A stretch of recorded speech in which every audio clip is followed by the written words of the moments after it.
আসন্ন প্রাইমারি শিক্ষক নিয়োগের কাট অফ কত হবে এবং ইন্টারভিউ ফর্ম ফিল আপ কবে হবে, তোমাদের ইন্টারভিউর জন্য ফর্ম ফিল আপ কত হবে, তাই তো?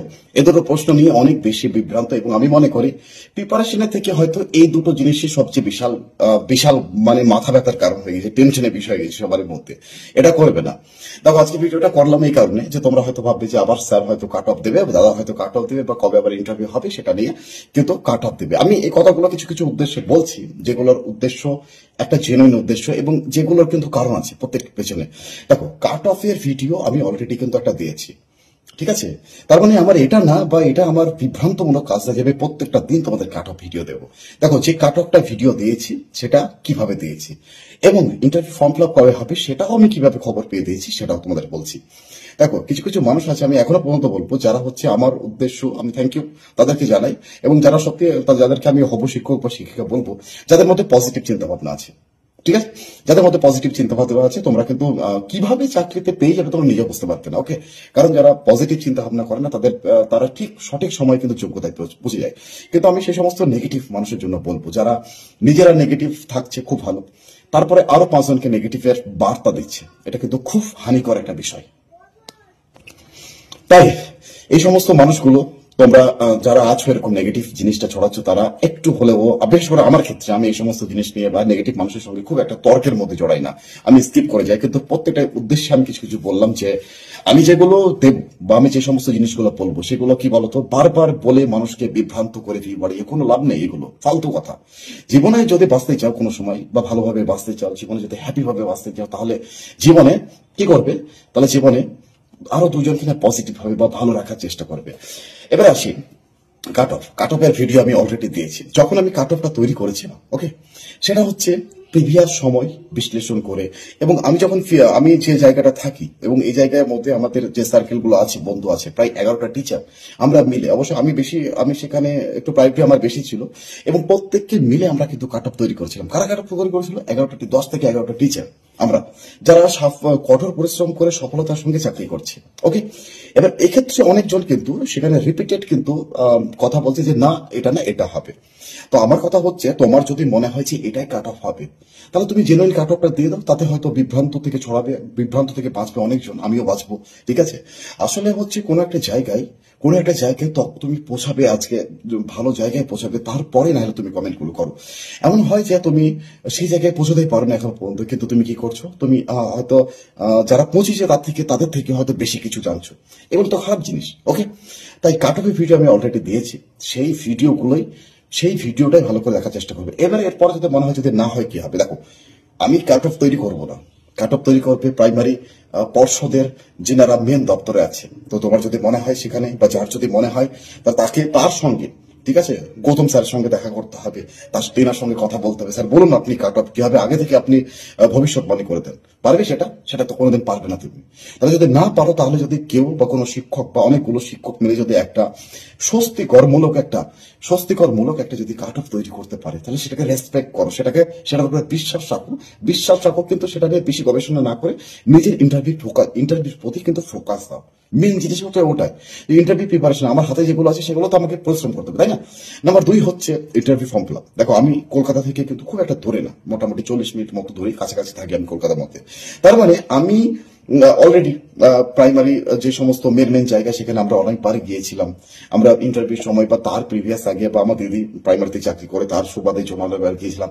তাহলে আমি সেখান থেকে হয়তো অন্যভাবে হয়তো একটু হলে হয়তো পজিটিভ একটু হয়তো ইঙ্গিত যদি পাই, ওকে, তাহলে অবশ্যই সেটাকে আমি যেটা বলবো সেটা কিন্তু তুমি কিন্তু ওইখান থেকে বাড়িতে বসে কিন্তু সেখানে কিন্তু তুমি বিশ্লেষণ করতে পারবে না, পারার কথা না, মাথায় রাখবে।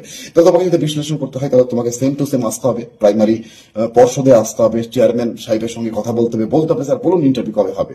সে যদি বললে তোমাকে, তাহলে অবশ্যই উত্তম। তাহলে আমিও হয়তো, আমার বাড়িতেও অনেক ক্যান্ডিডেট আছে, তাদেরকে এর থেকে আমার থেকে বেশি জেনুইন কথাটা বলবো, তাই না? কিন্তু সেটা তো পসিবল না, সেটা তো পারবে না, সেই জায়গায় তো যেতে পারবে না। তার জন্য যেটা বলছি, এবার কি হলো, সমস্ত কিছু ব্যাপার থাকে যে এত তারিখের মধ্যে ইন্টারভিউ নেওয়ার একটা সম্ভাবনা, হবে, এটা কেউ বলবে না সম্ভব না। যদি তুমি চেয়ারম্যানের সঙ্গে দেখা করো, তিনিও বলবেন সম্ভব এটা হতে পারে, কাট অফ সম্ভব এটা হতে পারে, কিন্তু কেউ বলবে কেন? এই সমস্ত জিনিসের মধ্যে অনেক কিছু ব্যাপার চলে আসে, কেস এটা তাদের একটা হয়তো সে প্ল্যানিং ছিল বা সেই প্ল্যানিং এর মধ্যে নিতে পারছে না সমস্ত কিছু। কিন্তু আমরা কি করতে পারি, একটা অনুমান সপক্ষে কিন্তু চলাফেরা করতে পারি, অনুমান সপক্ষে আমরা চলাফেরা করতে পারি যে এটার মধ্যে একটা হওয়ার সম্ভাবনা আছে। কিন্তু এরপরেও তাই বললাম যে আমার হচ্ছে এটাই নো কাট অফ, আমি ভিডিও একটাই করেছি, ওটাই ফাইনাল আমার। তারপরে কাট অফের এদিক ওদিক একটু তো হবে, কিন্তু কি বলতো একটু স্বস্তিকর একটা ব্যাপার যে না মোটামুটি এটার মধ্যে হতে পারে যে না স্যার আমার এই মধ্যে নাম্বার হচ্ছে, আমি তাহলে কি হলো, আমি তো মোটামুটি ভাবে ইন্টারভিউতে আমাকে খুব একটা বেশি তুলতে হবে না, মানে আমি অত চাপ নেব না, আমি প্রিপারেশন চালিয়ে যাও, ভেরি গুড। এটার জন্যই আমি অ্যাকচুয়ালি সেই অ্যানালাইসিস টাইপের কাট অফ দিয়েছিলাম যে তোমার সামনে আমি বলছি যে এত থেকে এত তারিখের মধ্যে ইন্টারভিউ হওয়ার প্রবল সম্ভাবনা আছে। যদি না হয় সে ইন্টারভিউ 5 বছর পরে হতে পারে, সেটা তো তোমার আমার হাতে না, সেটা তাদের হাতে, তাদের হাতে।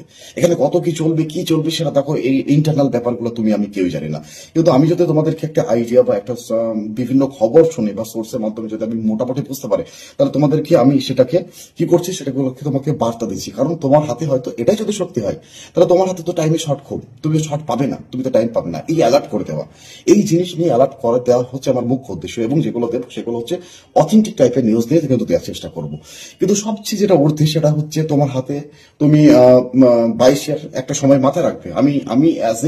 আমি নিজে 22-এর ক্যান্ডিডেট ছিলাম, 22-এর কোয়ালিফাইড করা স্টুডেন্ট। আমি 22-এর কথাটা একবার মনে করে দিচ্ছি। যখন তোমাদের হুট করে একবার ঘোষণা করলো যে 22-এর এক্সাম হবে, সবাই হাসলো। ইম্পসিবল, 1-1.5 মাসের 2 মাসের মধ্যে ইম্পসিবল কোনোভাবে নেওয়া সম্ভব না। এমন আমার ইউটিউবে একটা কথা বললো যে কোনো থেকে যদি বিদেশ থেকে জাপানি কোম্পানি আসে তাও সে নিতে পারবে না, এই পরিকাঠামোকে তৈরি করা সম্ভব না। এটা কিন্তু আমার পুরো পরিষ্কার মনে আছে, কোন একটা ইউটিউব চ্যানেল বলেছিল। কিন্তু আমি কিন্তু সেই জিনিসকে নেগেটিভ ভাবে নিয়ে পড়াশোনা করেছিলাম। তারা কিন্তু 1 থেকে 1.5 মাসের মাথায় কিন্তু এক্সাম নিয়েছিল। ওকে, এক্সামের পরে বিভিন্ন রকম ভাবে রেজাল্ট হবে না, এই হবে না, ও হবে না, সেই সমস্ত জিনিস বলা হয়েছিল। রেজাল্ট হলো, রেজাল্টও কিন্তু হলো। তারপরে কি বললো, রেজাল্ট হলো, সমস্ত কিছু হচ্ছে পড়ে আছে, কিছু হবে না। সবাই অনেক ভাই বোনরা অনেক আন্দোলন করলো, ই করলো, তাদের একটা বিশাল পরিশ্রম ছিল। কিন্তু ইন্টারভিউর জন্য কিন্তু একটা কিন্তু কি হলো, আমাদের কিন্তু পূর্বাভাস পেলাম, একটা সিট ডিক্লেয়ার করলো, তাই না?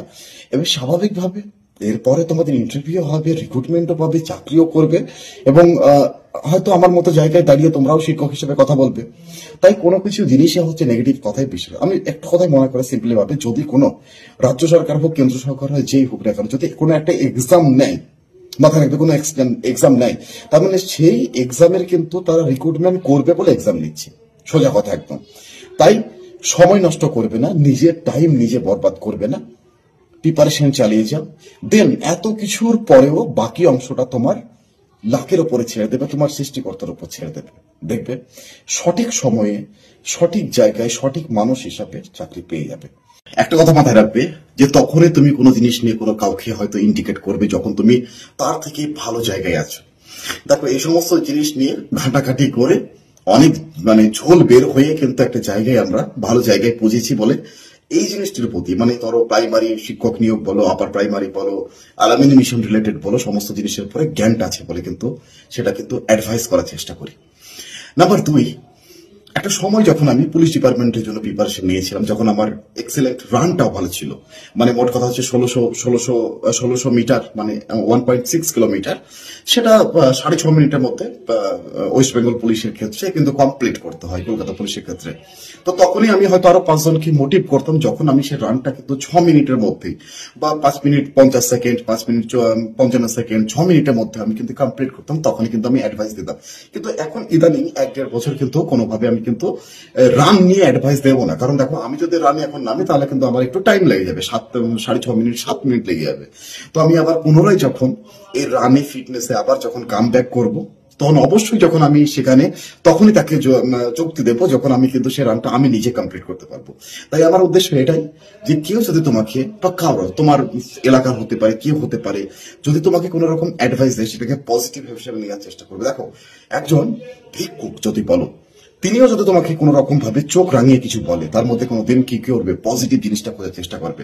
আমার ক্ষেত্রে হয়েছে এরকম, হয়তো কোনোভাবে হয়তো একজন ভিক্ষুক রাস্তার মধ্যে, আমি হয়তো একটু জোরে বাইক চালিয়েছি, তার জন্য হয়তো সে জানে না যে আমি কিন্তু সেই সময় কিন্তু আমি টিচার, জানি না, সে হয়তো আমাকে এমন ভাবে চোখ রাঙিয়ে, আমার থেকে সিনিয়র অনেক, এই এরকম করছো কেন, এরকম এরকম জোরে বাইক চালাচ্ছ কেন, এর জন্য যদি আমি রাগ করে যাই, আরে কে কাকে বলছে না, সে যে কথাটা বলছে তার মধ্যে কিন্তু আমার ভালো আছে, আমার ভালোর জন্য সে বলছে, তাই না? তাই তুমি তখনই তুমি সাজেস্ট করতে পারবে, জ্ঞান দিতে পারবে, বলতে পারবে, যখন তুমি তার থেকে যোগ্যতার বা তার মতো জায়গা থেকে, কঠিনতম জায়গা থেকে লড়াই করে তুমি ভালো জায়গায় পৌঁছেছো। ওকে, ধন্যবাদ, ভালো থাকবে, পরিশ্রম করো, পরিশ্রমের বিকল্প কিছু নেই। আর পরিশ্রমী ব্যক্তিরা কোনোদিন খালি হাতে ফেরত যায় না। তার নিজের দৃষ্টান্ত আমি নিজে, আমার যত ফ্রেন্ড সার্কেল আছে তারা, আমার নিজের দাদা হাই স্কুলের টিচার, সেই আমার দিদি প্রাইমারি স্কুল টিচার, আমার দিদি পুলিশ ডিপার্টমেন্টে জব করে। আমরা